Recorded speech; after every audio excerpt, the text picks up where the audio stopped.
எந்தெந்த காரியம் எல்லாம் உங்களுடைய பலத்திற்கு மிஞ்சி போனதோ, ஒருவேளை நீங்க முடிஞ்ச அளவுக்கு பிரயாசப்படலாம். நான் எவ்வளோ ட்ரை பண்ணி பார்த்தேன், நான் எத்தனையோ பிரயாசம் எடுத்தேன், ஆனா நடக்கல. நான் ராத்திரி பகலா உழைச்சேன், நான் நடக்கல. நான் எத்தனையோ முயற்சி எடுத்து எல்லாம் தோற்று போயிட்டேன். ஆனா ஆண்டவர் வாக்கு கொடுக்கிறார், உங்க பலத்தினால அல்ல, பராக்கிரமத்தினாலும் அல்ல, ஆனா அந்த காரியம் நடக்கும், அந்த காரியம் ஆகும், அந்த காரியம் திரும்பி வரும், அந்த காரியத்தில் ஒரு வெற்றியை பார்ப்பீர்கள். அது யாரால் அப்படின்னா கர்த்தர் வாக்கு கொடுக்கிறார். உன்னதமான பரிசுத்த ஆவியானவர் அந்த இடத்திலே இறங்குவார். அந்த பிரச்சனையின் நடுவிலே பரிசுத்த ஆவியானவர் கடந்து வருவார். அந்த காரியம் நடக்கும். நீங்கள் துவங்குற அந்த காரியம் நடக்கும். உங்களுடைய மனதிலே தோன்றின அந்த காரியம் நடக்கும். நீங்கள் எதிர்பார்த்த அந்த காரியம் நடக்கும். நீங்கள் விசுவாசித்த அந்த காரியம் நடக்கும். நீங்கள் ஜெபித்த அந்த காரியம் நடக்கும். அது நம்முடைய பலத்தினால் அல்ல, அது தேவனுடைய கரத்தினால். ஆமென். என்னுடைய ஆவினாலே ஆகும். சொல்லுங்க பார்க்கலாம். ஒரு 3 விசை கையை உயர்த்தி சொல்லுங்க. பலத்தினாலும் அல்ல, பராக்கிரமத்தினாலும் அல்ல, உம்முடைய ஆவினாலே எல்லாம் ஆகும். விசுவாசிங்க. இந்த திருமணம் நடக்கும், கர்த்தருடைய ஆவியானவராலே நடக்கும். இந்த தேவை சந்திக்கப்படும், இது கர்த்தருடைய ஆவியானவராலே நடக்கும். உங்களுக்கு ஒரு எதிர்காலம் அமையும், அது கர்த்தருடைய ஆவியானவராலே நடக்கும். உங்களுக்கு ஒரு வேலையை கர்த்தர் தருவார், அது கர்த்தருடைய ஆவியானவராலே நடக்கும். உங்களுக்கு விரோதமாக இருக்கிற இந்த பிரச்சனை சரியாகும், இது கர்த்தருடைய ஆவியானவராலே நடக்கும். இதுல ஒரு சமாதானம் வரும், அது கர்த்தருடைய ஆவியானவராலே நடக்கும். பலத்தினாலும் அல்ல, பராக்கிரமத்தினாலும் அல்ல. ஆமென். தேவனுடைய ஆவியினாலே ஆகும். அல்லேலூயா. கர்த்தருடைய பிள்ளைகளே, இந்த வசனத்தை சொல்லும் போது, இந்த வசனத்தினுடைய அந்த மேல் பகுதியை நம்ம வாசிக்கும் போது, அப்பொழுது அவர் செருபாபேலுக்கு சொல்லப்படுகிற கர்த்தருடைய வார்த்தை என்னவென்றால், யாருக்கு சொல்லப்படுகிற வார்த்தை? செருபாபேலுக்கு சொல்லப்படுகிற வார்த்தை. இந்த செருபாபேல் அப்படின்றது யார் அப்படின்னு சொன்னா, யூதா கோத்திரத்தை சேர்ந்து அப்படின்னா சிறையிருப்புக்கு போன ஒரு நபர் தான் இந்த செருபாபேல். அப்படின்னா இவர் சிறையிருப்பில் இருக்கிறாரு. அந்த இடத்துல ஆவியானுடைய ஒரு உந்துதல் வருகிறது. அந்த சிறையிருப்பிலிருந்து வெளியே வந்து தேவனுடைய ஆலயத்தை கட்டினவன் தான் இந்த செருபாபேல். இந்த செருபாபேலை பார்த்து தான் ஆண்டவர் சொல்லுகிறாரு, பலத்தினாலும் அல்ல, பராக்கிரமத்தினாலும் அல்ல, தேவனுடைய ஆவியினாலே எல்லாம் ஆகும். ஹல்லேலூயா. இன்றைக்கு ஒரு 3 காரியங்களை நம்ம தியானிக்க போகிறோம். அது எல்லாத்தையும் சொல்லி நம்ம எல்லாம் ஜெபிக்க போறோம். அப்படின்னு சொன்னா, இந்த செருபாபேலுக்கு இந்த வார்த்தையை சொல்லும் போது இந்த மனுஷனுக்கு இருந்த ஒரு 3 விதமான சூழ்நிலைகள், இல்லைன்னா ஒரு 3 விதமான ஒரு பிரச்சனைகள். ஒருவேளை இதே சூழ்நிலையில நீங்களும் ஒருவேளை நீங்க கடந்து போகலாம். ஆனால் கர்த்தர் நம்மை பார்த்தும் அந்த வார்த்தையை கிருபையாய் கர்த்தர் சொல்லுகிறார். நம்பர் 1, முதலாவதாக ஒரு வசனத்தை வாசிக்கலாம். சகரியாவின் தீர்க்கதரிசன புஸ்தகத்தினுடைய 4ஆம் அதிகாரத்தினுடைய 5வது வசனத்தை வாசிக்கலாமா? 4ஆம் அதிகாரம் 5வது வசனத்தை வாசிக்கலாம். என்னோட பேசின தூதன் மறுமொழியாக, இவைகள் இன்னதென்று உனக்கு தெரியாதா என்றான். ஆண்டவரே, எனக்கு தெரியாது என்றேன். இன்னொரு விஷயம் கூட வாசிக்கலாம். ஆமென். என்னோட பேசின தூதன் மறுமொழியாக, ஆமென், இது தெரியாதா என்றான். ஆண்டவனே, எனக்கு தெரியாது என்றேன். ஆமென். நம்பர் 1, முதலாவதாக ஆண்டவருடைய பிள்ளைகளே, இந்த சூழ்நிலையிலே இந்த செருபாபேலுக்கு இருக்கிற ஒரு எதிர்மறையான, இல்லைன்னா செருபாபேலுக்கு இருக்கிற ஒரு மிகப்பெரிய பலவீனம் என்ன? ஆவியானவர் அவனை பார்த்து கேட்கிறாரு, எப்பா இது தெரியாதாப்பா உனக்கு இதுல பழக்கம் இல்லையா அப்படின்னு சொல்லும்போது, செருபாபேல் இந்த இடத்துல என்ன சொல்றாரு அப்படின்னு சொன்னா, எனக்கு தெரியாது, எனக்கு தெரியாது. அப்படி நம்முடைய வாழ்க்கையில வந்து நம்ம சில நேரத்துல வந்து ஒப்புக்கொள்ள வேண்டிய ஒரு மிகப்பெரிய காரியம் என்ன அப்படின்னு சொன்னா, எனக்கு தெரியாது அப்படின்றத ஆண்டவருடைய பிள்ளைங்க எப்பொழுதுமே ஆண்டவருக்கு வந்து தெரியப்படுத்திட்டே இருக்கணும். நம்ம நிறைய நேரத்துல நம்ம என்ன சொல்லி பழகிட்டோம் அப்படின்னு சொன்னா, எனக்கு தெரியும், எனக்கு தெரியும், இது எனக்கு தெரியும். சில விஷயங்கள் ஒருவேளை உங்களுக்கு பழக்கம் இருக்கலாம், உங்களுக்கு அனுபவங்கள் இருக்கலாம். ஆனா எப்ப ஆண்டவர் கிரியை செய்வார் தெரியுமா? நீங்க எப்ப தெரியாதுன்னு சொல்றீங்களோ அப்பொழுது உங்களுக்காகவும் எனக்காகவும் ஆண்டவர் கிரியை செய்கிறதற்கு வல்லவரா இருக்கிறார். எப்பொழுதுமே நம்முடைய இருதயத்துல ஒண்ணு சொல்றதற்கு கத்துக்குங்க, ஆண்டவரிடத்துல ஒண்ணு கத்துக்குங்க. என்ன அப்படின்னா, ஒரு பிரச்சனை வரும்போது ஒரு ஆண்டவருடைய பிள்ளை சொல்லணும், ஆண்டவரே இது எப்படி எனக்கு சமாதானம் பண்றதுன்னு தெரியல, எப்படி என்னுடைய கணவனார்ட்ட பேசுறதுன்னு தெரியல, எப்படி என்னுடைய மனைவியினிடத்துல பேசுறதுன்னு தெரியல, இந்த காரியம் எப்படின்னு எனக்கு தெரியல, இந்த தெரியல எனக்கு கற்றுக் கொடுங்கன்னு ஆண்டவரிடத்துல நீங்க சொன்னீங்கன்னா நான் நம்புறேன் உலகத்துல உங்களுக்கு கற்றுக் கொடுக்கிறவர்களை விட பல மடங்கு ஆண்டவர் உங்களை ஞானிகள் ஆக்குறதற்கு கர்த்தர் வல்லவராயிருக்கிறார். ஒரு தேவனுடைய பிள்ளை முதலாவதாக ஏறெடுக்க வேண்டிய ஒரு ஜெப குறிப்பு என்ன அப்படின்னு சொன்னா, ஆண்டவரே எனக்கு தெரியல, எனக்கு தெரியல. இந்த சத்தத்தை கேட்கிற யாராவது ஒருத்தர் வந்து ஒரு இருதயத்தில் யோசிக்கலாம், எனக்கு தெரியல பாஸ்டர், நான் என்னென்னமோ முயற்சி எடுக்கிறேன், அவனை மாற்றணும்னு நினைக்கிறேன், எனக்கு இதுக்கு மேல என்ன பண்ணணும்னு தெரியல, இதுக்கு மேல யார்கிட்ட போறதுன்னு எனக்கு தெரியல, இதுக்கு மேல நான் எப்படி ஜெபம் பண்றதுன்னு எனக்கு தெரியல, இதுக்கு மேல நான் எவ்வளவு தாழ்ந்து போகிறதுன்னு எனக்கு தெரியல. இந்த தெரியலன்ற வார்த்தை உங்களுடைய இருதயத்தில் வந்து கொண்டே இருக்கலாம்.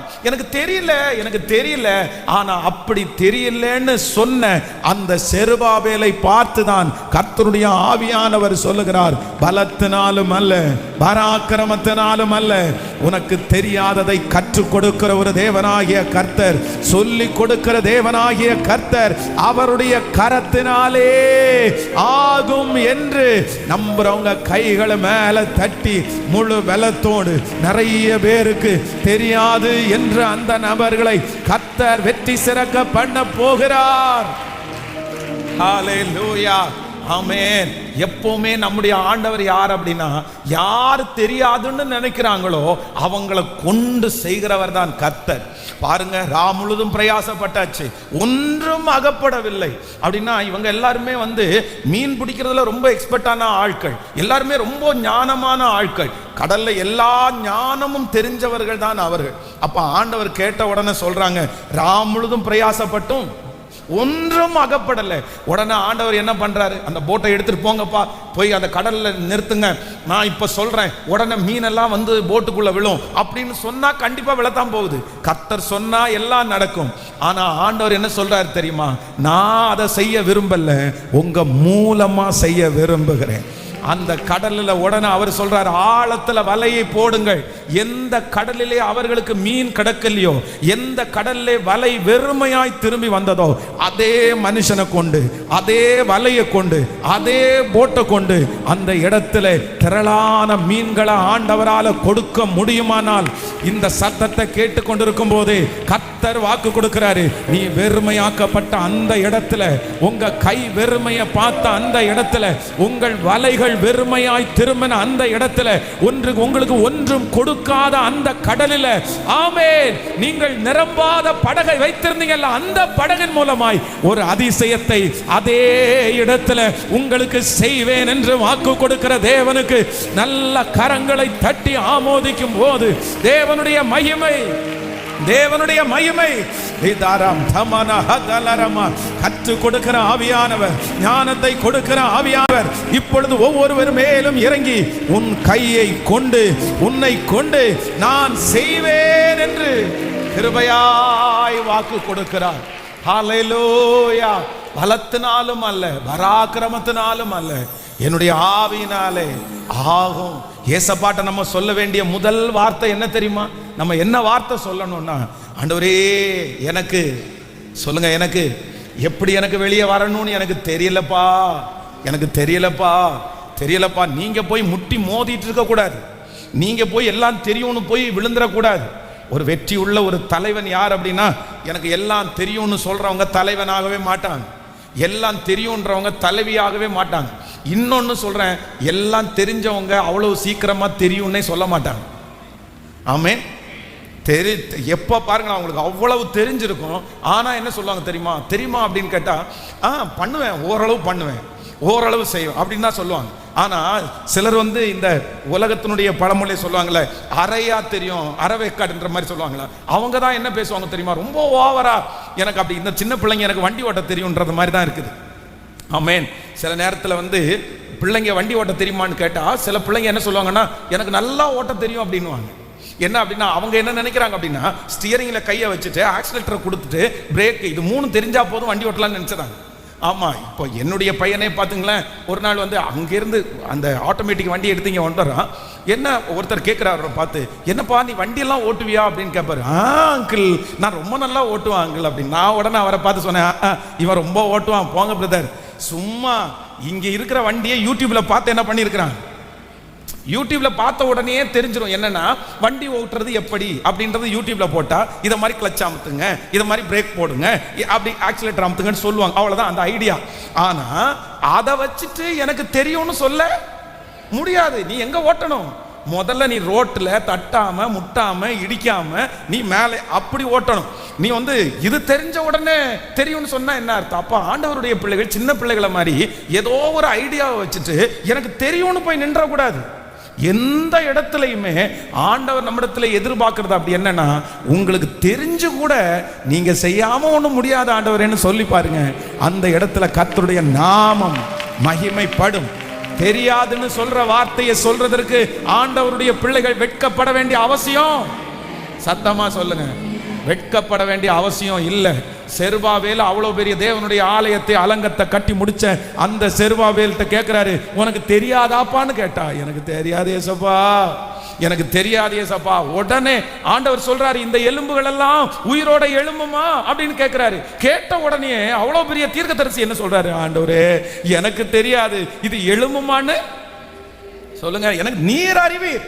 நம்மளா இருந்தா முந்திரி கொட்டை மாதிரி நீங்க நினைச்சா நடக்கும் ஆண்டவர், தெரியும் ஆண்டவர் எனக்கு அப்பவே அப்படின்னும். ஆனா ஆண்டவர் அதை விரும்புறதே இல்லை. தன்னை தாழ்த்துகிற எவனும் உயர்த்தப்படுவான்.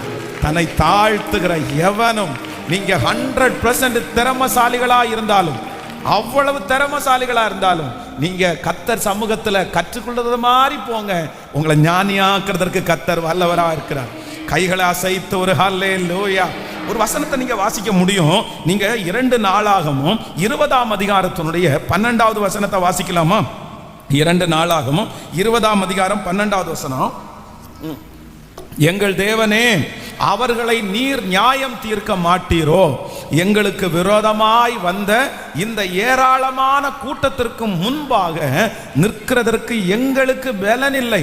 நாங்கள் செய்ய வேண்டியது இன்னதென்று எங்களுக்கு தெரியவில்லை. ஆகையால் எங்கள் கண்கள் உம்மையே நோக்கி கொண்டிருக்கிறது என்றான்.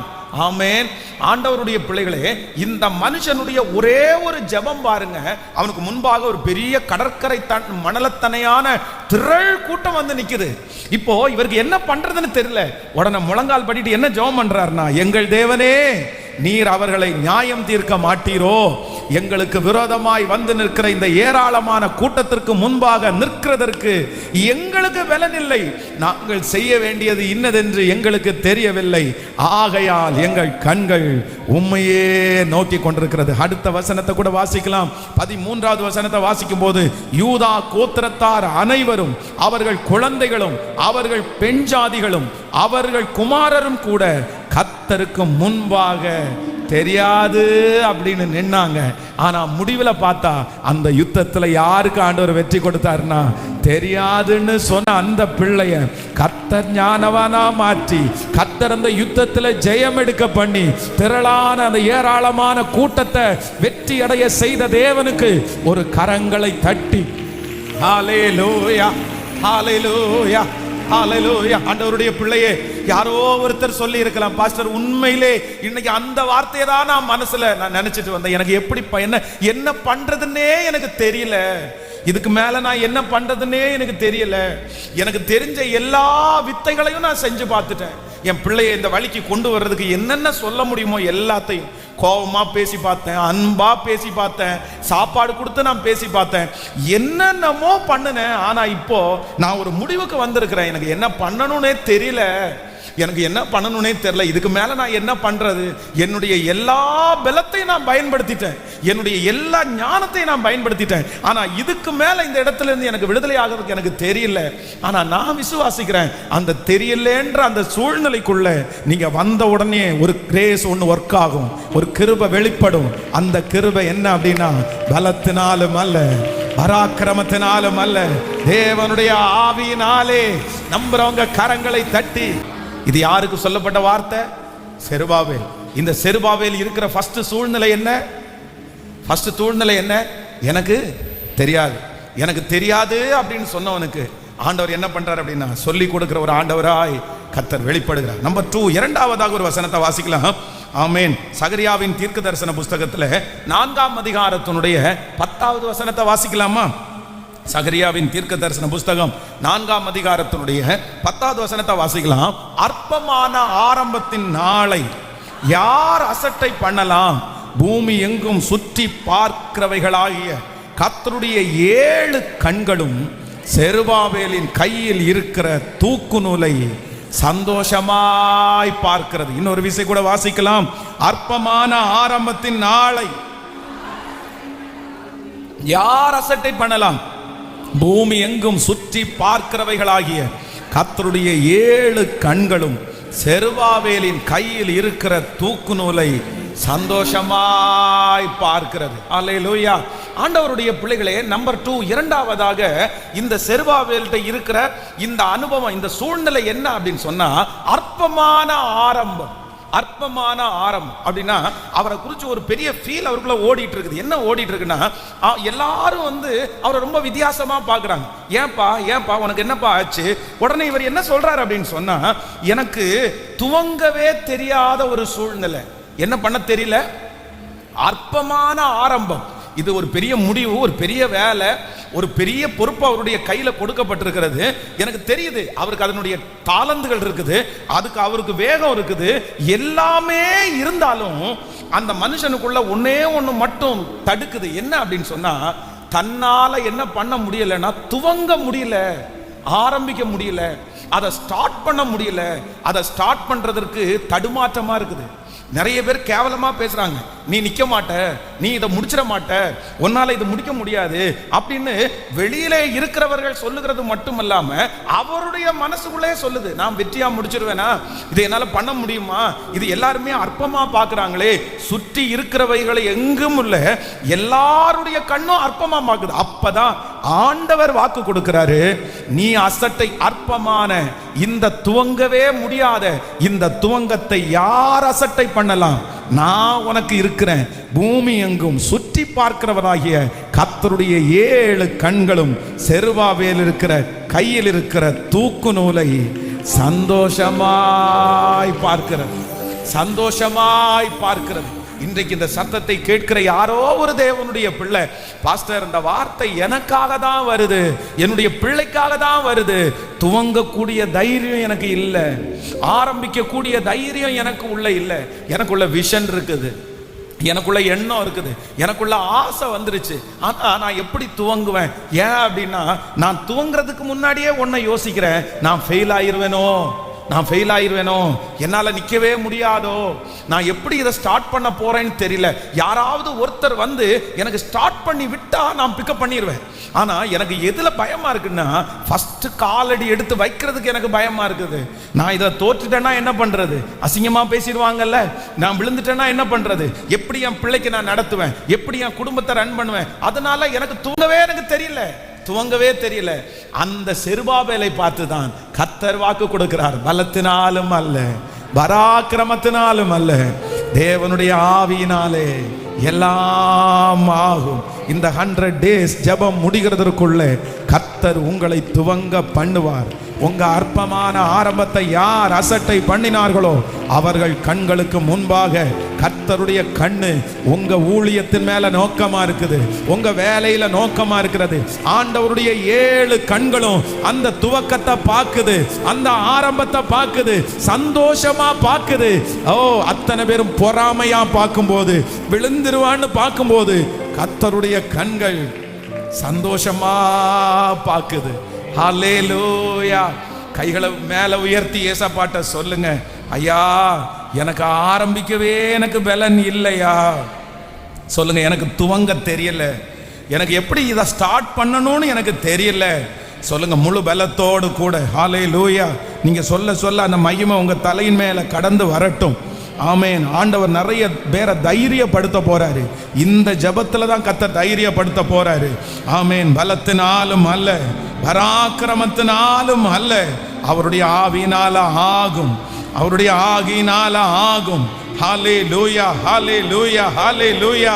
ஸ்தோத்திரம், ஸ்தோத்திரம். எப்படி துவங்க தெரியலன்னு சொல்றவங்களை கர்த்தர் தட்டி கொடுத்து கர்த்தர் துவங்க வைக்கிறதற்கு ஆண்டவர் வல்லவராய் இருக்கிறார்.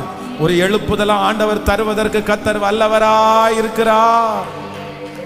ஹல்லேலூயா, ஆமென். நம்முடைய தேவன் நமக்கு என்ன செய்கிறவர் அப்படின்னு சொன்னா, நம்மளை ஸ்டார்ட் பண்ணி விடுகிற கர்த்தர் இருக்கிறார். அவர் எப்படி பண்ணுவாராமோ, ஆமென். நம்மளை நிறைய பேருக்கு என்ன ட்ரபிள் இருக்குது அப்படின்னு சொன்னால், ஸ்டார்டிங் ட்ரபிள். அப்படின்னா யாரும் ஸ்டார்ட் பண்ண பாருங்கள், பிள்ளைங்க பாட்டல் போட்டிக்கு எல்லாத்தையுமே ரெடி பண்ணிட்டு மேடையில் நிற்பாங்க. ஆனால் அவங்களுக்கு எது வராது சொல்லுங்களேன், ஃபஸ்ட்டு ஸ்டார்ட் பண்ணுறதுக்கு வராது. ஆனால் யாராவது ஒருத்தர் ஸ்டார்ட் பண்ணி விட்டுட்டாங்கன்னு வச்சுங்களேன், அவ்வளோதான், பிக்கப் பண்ணி பாடி முடிச்சிருவாங்க. அதனால் நிறைய பேருக்கு இந்த தயக்கம் இருக்கலாம். இது உங்களுக்கு ஒன்றும் புதுசு கிடையாது, இது நமக்கு மட்டும் இல்லை, இது யாருக்கும் இருந்துச்சுன்னா செருபாவேலுக்கும் இந்த ப்ராப்ளம் இருந்திருக்குது. என்ன ப்ராப்ளம்? Starting problem. அதை சரி பண்ணுகிறதுக்கு யார் இருக்கா? உங்களுக்கு ஒரு துணிச்சலை கர்த்தர் உங்களுக்கு தருவார், உங்களுக்கு ஒரு தைரியத்தை ஆண்டவர் உங்களுக்கு தருவார். ஹல்லேலூயா. சில விஷயத்தில் நீங்கள் குதிச்சிருந்தா குதிக்க மாட்டீங்க. கர்த்தர் நிறைய பேரை என்ன பண்ண போறாருன்னா உங்களை தள்ளி விட போறாரு. ஹல்லேலூயா. எத்தனை பேர் ஆமோதிக்கிறீர்கள்? நான் கூட யோசிப்பேன். இன்னைக்கு பாருங்க, இன்னைக்கு இந்த ப்ரேயர் நமக்கு நடந்துகிட்டே இருக்குது, சர்ச்சிலையும் நடக்குது, ஆன்லைனில் லைவ் டெலிகாஸ்ட் பண்ணுறோம். பல நாடுகள் பல பட்டணங்கள்லேருந்து லைவில் நம்மோடு இந்த ஆராதனையில் கலந்து கொண்டிருக்கிறாங்க. ஆனால் முன்னாடி இந்த ஆன்லைனுக்கு இந்த மினிஸ்ட்ரிக்கு வர்றதுக்கு முன்னாடி எத்தனையோ பேர் என்னை பார்த்து சொல்லியிருக்கிறாங்க, இல்லை நம்ம யூடியூப்பில் போடலாமா, லைவ் பண்ணலாமா, ஐயோ நமக்கெல்லாம் அது செட் ஆகாதுங்க, நம்மெல்லாம் அப்படி பேச முடியாது, நான்லாம் வரமாட்டேன், எனக்கு நாம் எப்படி பண்ணுவோம் அப்படின்ற ஒரு பயம் இருந்துச்சு. ஆனால் இந்த கொரோனான்னு ஒன்று நம்மளை கழுத்தை பிடிச்சி எங்கே தள்ளிருச்சு சொல்லுங்களேன்? இந்த ஆன்லைன் மினிஸ்ட்ரிக்குள்ள கழுத்தை பிடிச்சி தள்ளிருச்சு. ஏன்னா உங்களை யாரையுமே சந்திக்க முடியல, எல்லாரும் வீட்டில் அடைஞ்சிட்டோம், எப்படி சந்திக்கணும் அப்படின்னு தெரியாம அப்புறம் ஒரு டூல், இதுதான் நமக்கு டூல். சரி, நம்ம இப்படிதான் ஜனங்களை சந்திக்க முடியும், உங்களை சந்திக்க முடியும், இந்த மாதிரி இந்த நாள்ல உங்களுக்கு அந்த இதுல தான் விளம்பரம் கொடுக்க முடியும் அப்படின்ற வலுக்கட்டாயமா செஞ்சே ஆகணும்னு. அதனாலதான் நம்ம ஆசீர்வதிக்கப்படுறோம், அதே போல சுற்றி இருக்கிறவர்களையும் கர்த்தர் ஆசீர்வதிக்கிறார். நான் நம்புறேன், இந்த சத்தத்தை கேட்கிற நிறைய பேரை ஆண்டவரே கர்த்தர் உங்க வலுக்கட்டாயமா பிடிச்சி இழுத்து அதுல கொண்டு நிற்க வைக்க போறாரு. உங்க ஸ்டார்ட் கர்த்தர் இன்றையிலிருந்து உங்களுக்கு ஒரு ஆரம்பத்தை ஆண்டவர் தர போறாரு. அந்த தைரியத்தை ஆண்டவரே உங்களுக்குள்ள கட்டளை இடுவாராக. ஆமென். அந்த சவால்களை சந்திக்கிறதற்கு கர்த்தர் பலப்படுத்துகிறவர். ஹல்லேலூயா, ஆமென். சென்னையில் ஊழியம் பார்த்துட்டு, திருச்சியில் ஊழியம் பார்த்துட்டு, கோயம்புத்தூரில் ஒரு நியூ மினிஸ்ட்ரி ஆரம்பிக்கணும் போது பயங்கரமான தடுமாற்றம். யாரை வச்சு ஆரம்பிக்கிறதுனே தெரியல, யாரை வச்சு ஊழியத்தை ஆரம்பிக்கிறது, எப்படி ஆரம்பிக்கிறது. அப்போதான் வெஸ்லியாவுடைய குடும்பம், அவங்க ஐயா அம்மா 2 பேர் சர்ச் பிலிவர், ஜோம் அம்மா 3 பேர். ஆனால் என்னமோ தெரில, நாம் அந்த நேரத்தில் அவங்களுக்கு ஒரு வீடு காலியாக இருக்குது. ஆண்டவரே வலுக்கட்டாயமாக கூட்டிட்டு அந்த ஊழியத்தை கர்த்தர் துவங்க பண்ணினார். நான் நம்புறேன், நீங்க துவங்க போறீங்க, கர்த்தர் துவங்க பண்ண போறாரு.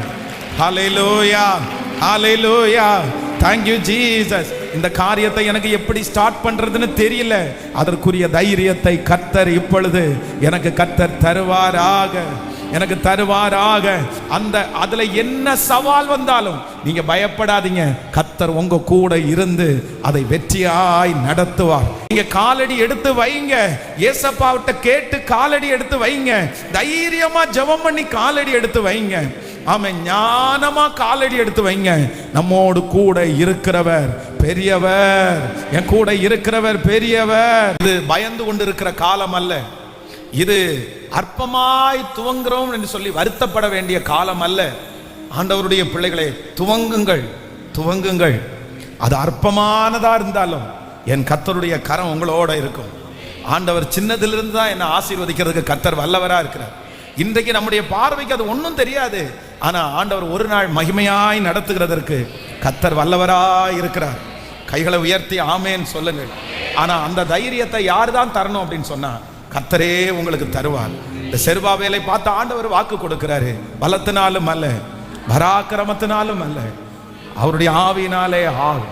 ஏன் அந்த வார்த்தையை அவரை பார்த்து சொன்னாரு? ஏன் அவரை பார்த்து சொன்னாருன்னா, செருபாபேலுக்குள்ளே இருந்த ஒரு மிகப்பெரிய தாழ்வு மனப்பான்மை என்னன்னா, அவரால் என்ன பண்ண முடியலன்னா, துவங்குறதற்கு தைரியம் இல்லை.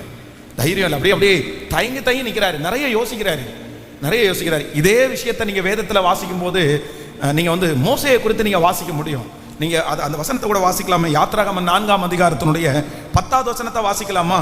யாத்ராகமம் 4ஆம் அதிகாரம் 10வது வசனம். அப்பொழுது மோசே கர்த்தரை நோக்கி, இதற்கு ஆண்டவரே இதற்கு முன்னாவது தேவரீர் உமது அடியனோடே பேசினதற்கு பின்னாவது நான் வாக்கு வல்லவன் அல்ல, நான் திக்குவாயும் மந்த நாவும் உள்ளவன் என்றான். ஹலோ, இப்போ இந்த மோசே ஆண்டவரை பார்த்து என்ன சொல்றாரு அப்படின்னு சொன்னா, மோசே நீ போ, உன்னை லட்சம் ஜனங்களுக்கு நான் தெரிஞ்சு கொண்டேன், நீ துவங்க அப்படின்னு சொன்னா, இந்த மோசே என்ன சொல்றாரு அப்படின்னா, நான் திக்குவாயும் மந்த நாவும் உள்ளவன், நான் எப்படி ஆண்டவரே துவங்குவேன்? ஆனா ஆண்டவர் அவனை என்ன பண்றாரு அப்படின்னா, நான் உன் கூட இருப்பேன். மனுஷனுக்கு வாயை உண்டு பண்ணினவர் யார்? கர்த்தராகிய நான் அல்லவோ?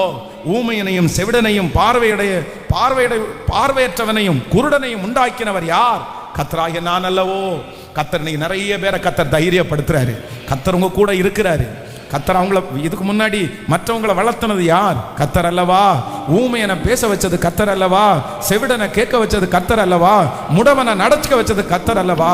அவங்களுக்கு செய்வது உண்மையானால் பிரதர், உங்களுக்கும் கர்த்தர் செய்வார், உங்களை நடத்துவார். இந்த பிசினஸ்ல நிறைய முடவர்களை கர்த்தர் எழுப்பி விட்டிருக்கிறாரு. இந்த நீங்க பயப்பட்டு கொண்டு இருக்கிற அந்த காரியத்துல நிறைய குருடர்களா நிறைய பேர் இருந்தாங்க. ஆனா அவங்க கண்களெல்லாம் ஏசப்பா திறந்திருக்கிறாரு. நீங்க இன்னைக்கு பயப்பட்டு கொண்டிருக்கிற இந்த விஷயத்துல நிறைய பேர் சப்பானிகளா இருந்தாங்க. அவங்களை எழுப்பி விட்டவர் யார்? கர்த்தர் அல்லவா? அவர்களை வளர்த்தனவர் யார்? கர்த்தர் அல்லவா? அவர்களை வளர்த்தன கர்த்தர் தான் இன்றைக்கு உங்களுக்கு வாக்கு கொடுக்கிறாரு. நான் உன்னை துவங்க பண்ணுவேன், உங்களை துவங்க பண்ணுவேன். நீ தைரியமா இந்த காரியத்தை துவங்குங்க. ஏசப்பா சமூகத்துல ஜெபம் பண்ணி, இயேசுவே எனக்கு துவங்க தெரியல, என்ன தைரியப்படுத்துவீராக. ஹல்லேலூயா. என் பிள்ளையினுடைய திருமண காரியத்தை எப்படி துவங்கணும்னு எனக்கு தெரியல. ஏன்னா நான் என்ன பண்ணுவேன்?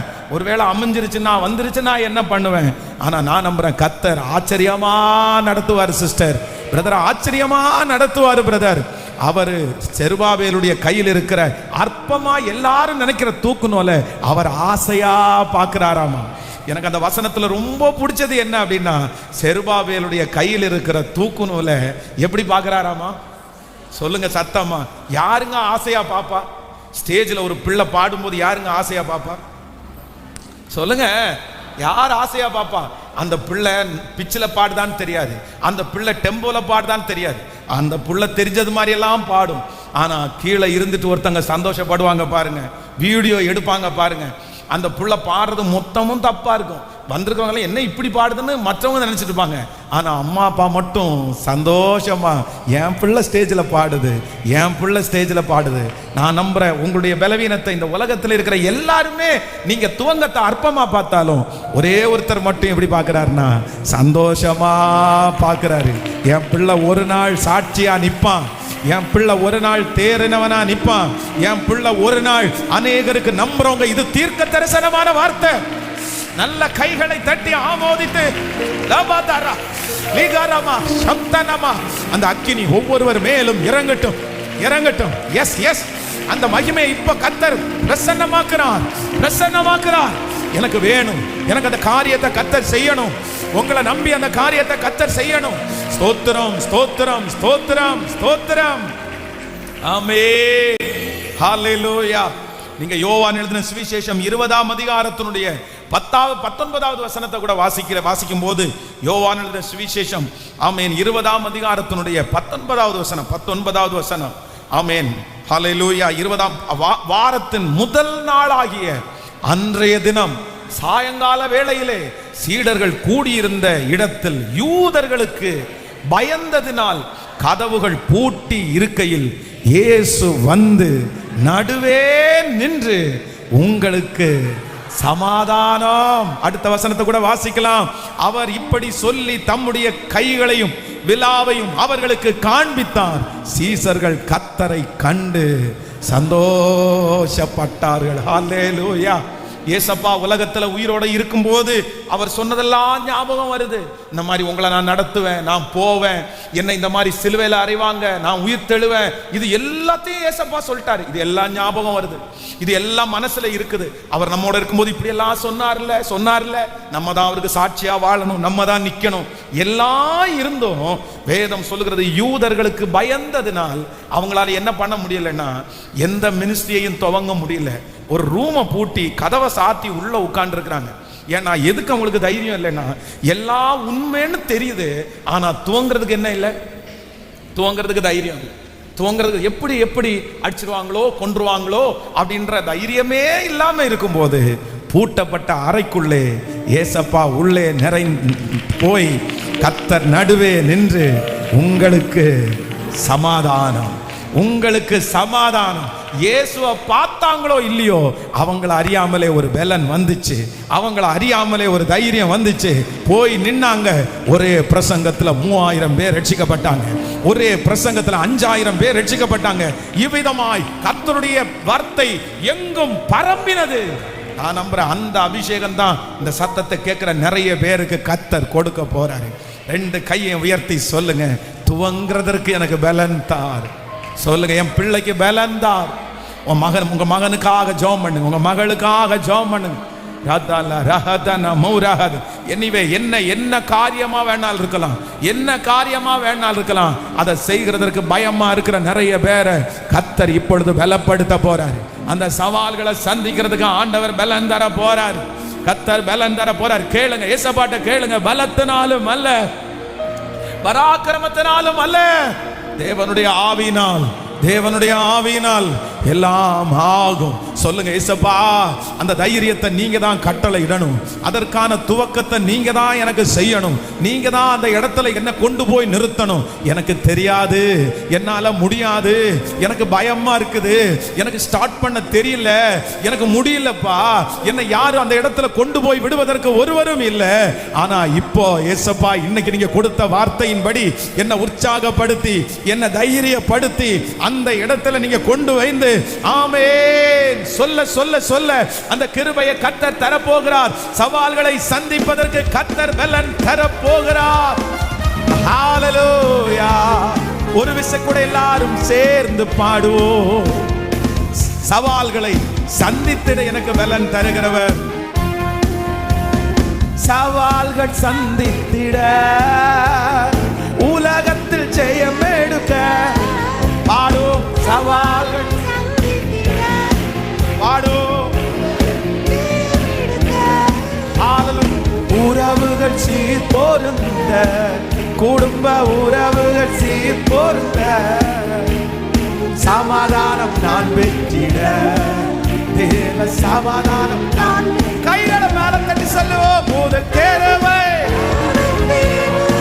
இயேசுவே. ஹalleluya. புது மலரை தாரும் தேவா, புதிய நாளுக்குள் என்னை நடத்தும், புதிய கிருபையால் பாடுங்க பாடுங்க. புதிய நாளுக்குள் என்னை நடத்தும், புதிய கிருபை. இப்ப சொல்லுவோம், வெட்கத்திற்கு பதிலாக இரட்டிப்பு நன்மை தாரும் தேவா,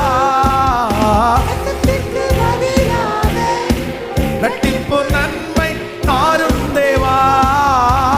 என் கண்ணீருக்கு பதிலாக, என் கண்ணீருக்கு பதிலாக ஆனந்த காளிப்பை தாரும் தேவா, ஆனந்த காளிப்பை. இப்ப கைகளை மேல தட்டி சொல்ல, போத கேரவை இயேசுவே. அப்பா உங்களை என்னன்னு சொல்ல, உங்க அன்பை நான் என்னன்னு சொல்லப்பா, உங்க அன்பை என்னன்னு சொல்லப்பா. புது கிருபை, புது கிருபை.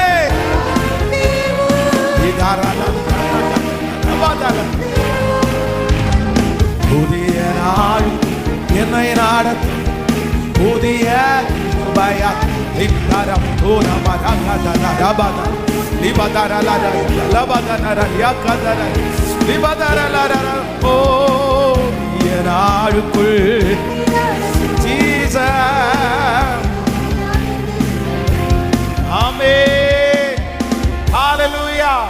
பலத்தினாலும் அல்ல, பராக்கிரமத்தினாலும் அல்ல, தேவனுடைய ஆவியினால் எல்லாம் ஆகும். யாரை பார்த்து சொல்றாரு ஆண்டவர்? செருபாபேலை பார்த்து. அந்த செருபாபேலுடைய முதல் சூழ்நிலை என்ன? எனக்கு தெரியாது. ரெண்டாவது அவருக்கு இருக்கிற சிச்சுவேஷன் என்ன அப்படின்னா, எனக்கு ஆரம்பிக்கிறதுக்கு எனக்கு பலன் இல்லை. நம்பர் 3, மூன்றாவதாக கர்த்தர் ரொம்ப அழகா பேசுறாரு. சகரியா 4ஆம் அதிகாரத்தினுடைய 9வது வசனத்தை வாசிக்கலாமா? சகரியா 4ஆம் அதிகாரம் 9வது வசனத்தை வாசிக்கலாம்.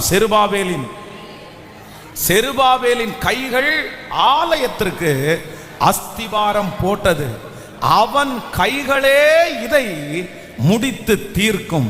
அதனால் சேனைகளின் கர்த்தர் என்னை உங்களிடத்திற்கு அனுப்பினார் என்று அறிவாய். ஹல்லேலூயா. நம்பர் 3, மூணாவது, இந்த செருபாபேலுக்கு ஒரு வார்த்தை வருது. பயந்துட்டு இருக்கிற ஒரு செருபாபேலுக்கு ஒரு வார்த்தை வருது.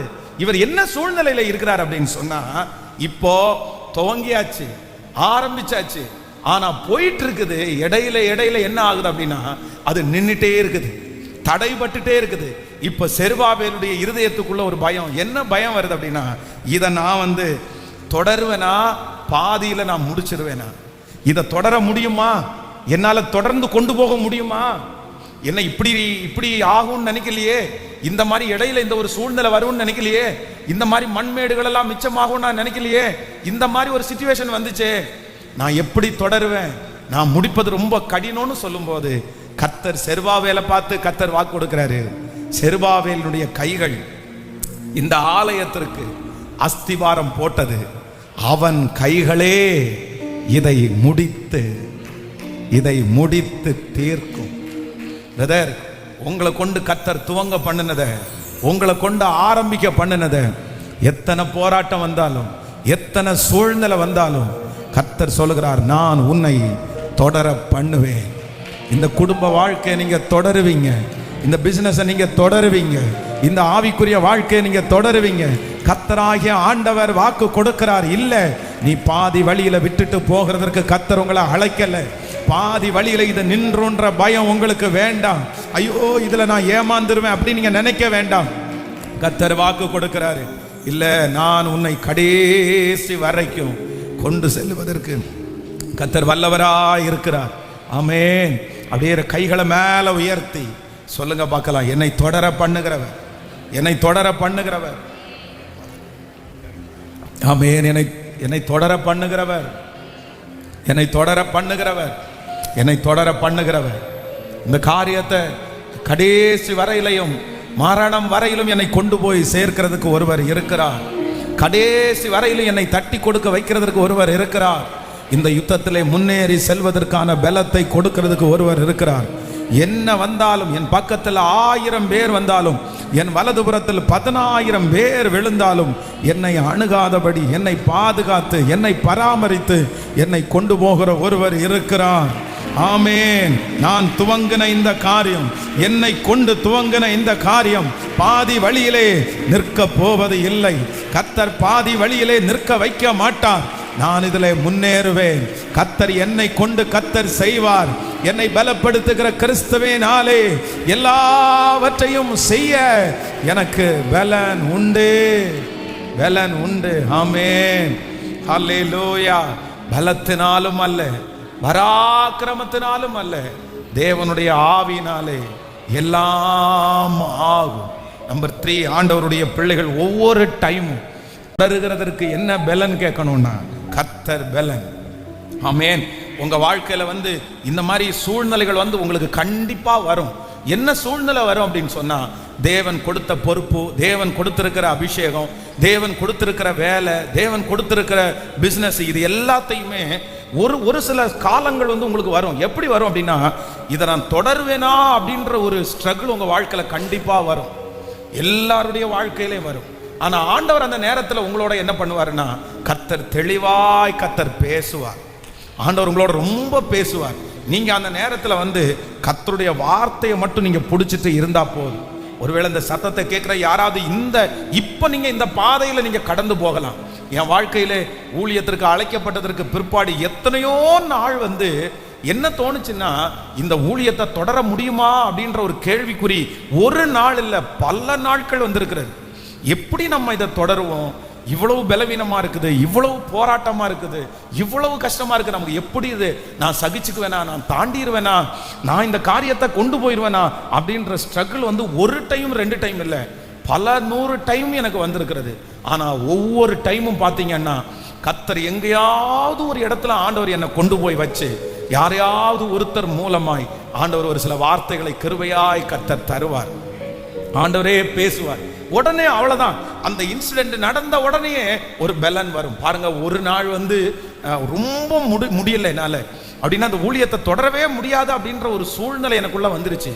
நம்ம மேற்கொண்டு நம்ம போக மாட்டோம், நம்ம இந்த ஊழியத்தை செய்ய முடியாது போல, நமக்கு இது தகுதி இல்லை போல அப்படின்னு ரொம்ப உடஞ்சு போயிருக்கும் போது கங்கா ஹாஸ்பிட்டல்லேருந்து ஒருத்தர் ஜோம் பண்ணுறதுக்கா என்னை கூப்பிட்றாங்க. இந்த மாதிரி பாஸ்டர் நாளைக்கு ஆப்ரேஷன் கொஞ்சம் ஜோம் பண்ணிட்டு போனால் நல்லா இருக்கும் அப்படின்றதுக்காக சரி அப்படின்னு ரொம்ப மன கஷ்டத்தோட நொந்து போய் உடஞ்சு போய் எந்த வார்த்தையும் யார்கிட்டையுமே பேச முடியாமல் நான் கங்கா ஹாஸ்பிட்டலுக்கு போகிறேன். போயிட்டு ஒரு வாரத்தில் போய் வண்டியை நிப்பாட்டிட்டு லிஃப்ட்டில் ஏறிட்டேன். லிஃப்ட்டில் ஏறும்போது அங்கே தான் ஒன்று நடக்குது பாருங்க. நான் உள்ள ஒரு லிஃப்ட்டுக்குள்ள வர்றேன், அடுத்த மாடியில் லிஃப்ட் நிற்குது. அந்த இடத்துல ஒரு ஸ்ட்ரக்சரில் ஒருத்தரை படுத்திருக்கிறவரை உள்ள தள்ளிட்டு வராங்க. அவர் உள்ள வராரு, அவருக்கு ஒரு பெரிய மீசக்காரரு. உடனே அவங்க பையன் அந்த ஸ்பாட்ல நடக்குது, ஒரு 2-3 செகண்டுக்குள்ள அந்த பையனுடைய கையில் ஃபோன் வருது, அவங்க பேத்தி பேசுறாங்க. அந்த பையன் அந்த படுத்து கிடக்கிற ஐயா கையில் கொடுக்குறாரு. கொடுத்தோன்னு அந்த ஐயா பேத்திட்ட பேசுறாரு, மகளே நான் தாத்தாவை இப்போதான் ஆப்ரேஷன் தியேட்டருக்குள்ள கொண்டு போறாங்க, இன்னும் ஒரு கொஞ்ச நேரத்துக்குள்ள 2 காலையும் கட் பண்ணி எடுத்துருவாங்க, அதுக்கப்புறம் தாத்தா வருவேன், தாத்தாவுக்கு உங்க அப்பா ஒரு சைக்கிள் வாங்கி தரேன்னு சொல்லியிருக்கிறாரு, அந்த சைக்கிளில் நான் உட்காருவேனாமா, நீ என்னை தள்ளிட்டே போய் அந்த வண்டி ஓட்டுவியான்னு அந்த ஐயா பேசுறாரு. நான் திரும்பி பார்த்தா அவருக்கு இன்னும் கொஞ்ச நேரத்துக்குள்ள ஆப்ரேஷன் நடக்குது, அவருடைய 2 காலையும் கட் பண்ணி எடுக்க போறாங்க. அவர் ரட்சிக்கப்பட்டவர் இல்லை, அவருக்கு ஆண்டவரை பற்றி எதுவுமே தெரியாது. இப்போ ஆண்டவர் என் கூட பேச ஆரம்பிச்சாரு. பாரா, அவனுக்கு அந்த படுத்து கிடக்கிற அந்த மனுஷனுக்கு நான் யாருன்னு தெரியாது, அந்த மனுஷனுக்கு இன்னும் ஒரு அரை மணி நேரம் 1 மணி நேரத்துக்குள்ள 2 காலையே கட் பண்ணி எடுக்க போறாங்க. 2 காலை கட் பண்ணி எடுக்க போற மனுஷன் இவ்வளவு தைரியமா பேசி அடுத்து இருக்கிற லைஃப் அப்படி மாத்திக்க முடியும்ன்றது மாதிரி யோசிக்கிறாருன்னா, உன்னால ஏண்டா முடியாது? நான் உன் கூட இருக்கிறேன்ல, நானே உன் கூட இருக்கும்போது நீ ஏன் பயப்படுற? உலகத்துல யாருமே இல்லாத அந்த மனுஷனே அவ்வளவு தைரியப்படும் போது நீ எப்படி தைரியம் இல்லாம இருக்கலாம்? அவ்வளவுதான். பாருங்க, அந்த லிப்ட்ல ஏறி அந்த ஃப்ளோர் முடிக்கிறதுக்குள்ள கர்த்தர் என்ன திடப்படுத்திட்டாரு. அவ்வளவுதான், வெற்றியா போய் ஜெபம் பண்ணிட்டு இறங்கி அடுத்த 21 நாள் உபவாச ஜெபம் போடு, பிரசங்கம் பண்ணு, ஓ அவ்வளவுதான். இந்த மாதிரி ஆண்டவர் சோர்ந்து போகும்போதெல்லாம் கர்த்தர் நடத்தின அனுபவங்களை மறக்கவே முடியாது. அதனால ஆண்டவருடைய பிள்ளைகளே, இந்த 100 days ஜெபத்தை கர்த்தர் எதுக்கு ஆரம்பிச்சாரு தெரியுமா? உங்களை பாதி வழியில நிற்பாட்டுறதற்கு இல்லை, உங்களை தொடர பண்ணுகிறதற்கு, உங்களை தைரியப்படுத்துகிறதற்கு, உங்களை பலப்படுத்துகிறதற்கு. நீங்க தொடருங்க, இந்த விசுவாச ஓட்டத்தை தொடருங்க. கர்த்தர் உங்க கூட இருக்கிறாரு. நீங்க தனிமையா இருந்தாலும் ஆண்டவர் உங்க கூட இருக்கிறாரு. உங்களுக்கு யாருமே இல்லைன்னாலும் கர்த்தர் உங்க கூட இருக்கிறாரு. கர்த்தர் வாக்கு கொடுக்கிறாரு, உன்னை முடிக்கிறதுக்கு நான் அழிக்கல, உன்னை அழிக்கிறதுக்கு நான் அழைக்கல. ஹல்லேலூயா. நீங்கள் தொடர வேண்டாம்னு நினைச்சிருந்தா கொரோனாவிலே நம்ம நிறைய பேர் செத்து போயிருப்போம், நம்ம மரிச்சு போயிருப்போம். நீங்க இந்த வாழ்க்கையை, இந்த குடும்ப வாழ்க்கையை என்னால முடியல பாஸ்டர், என்னால முடியல, பேசாம செத்துடலாமான்னு இருக்கிறேன், பேசாம விட்டுறலாமான்னு நினைக்கிறேன். ஆண்டவர் உங்களை இந்த விஷயத்தை தொடர வேண்டாம்னு நினைச்சிருந்தார்னா இதுக்கு முன்னாடியே நீங்க பரலோக ராஜ்யம் போயிருப்பீங்க. உங்களுக்கு வராத விபத்தா, உங்களுக்கு வராத ஆக்சிடென்டா, உங்களுக்கு வராத நோயா, உங்களுக்கு வராத பிரச்சனையா, ஆனா அத்தனை நோயிலிருந்தும் பேயிலிருந்தும் ஆக்சிடென்ட்ல இருந்தும் உங்க ஜீவனை காப்பாற்றி கர்த்தர் வச்சிருக்கிறாருன்னா உங்களை பாதி வழியில நிற்க வைக்கிறதுக்கு இல்ல, நிற்க வைக்கிறதுக்கு இல்ல, உங்களை கொண்டு போகிறதற்காக தான், உங்களை தைரியப்படுத்துகிறதற்காக தான். நம்புறவங்க கைகளை தட்டி ஆமென்.